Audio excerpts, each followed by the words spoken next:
Hello সবাইকে। সেদিন ছিল জগদ্ধাত্রী পুজোর সপ্তমী। তো সেই দিন তার আগের দিন রাত্রিবেলা হুট করে ঠিক হলো যে ঠাকুর দেখতে যাব।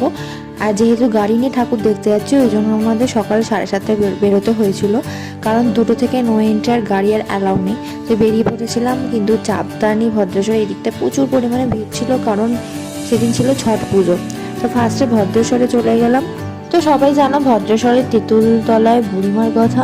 তো ফার্স্টেই বুড়িমাকে দর্শন করলাম, আর সেদিন সপ্তমী ছিল তাই এখানটায় ফাঁকা ছিল, ঢুকতে পেরেছি মন্দিরে।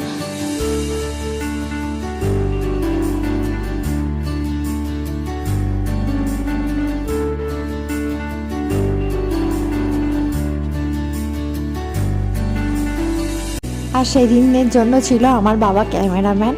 এদিকে মা যাতাচ্ছে ছবি তুলে দেওয়ার জন্য, এদিকে আমি যাতাচ্ছি, বাবা পড়ে গেছিলো মাঝখানেতে। সকাল 7:30টায় বেরিয়েছিলাম, তাই জন্য তখন বাজে 10:30 খিদে পেয়ে গেছিলো।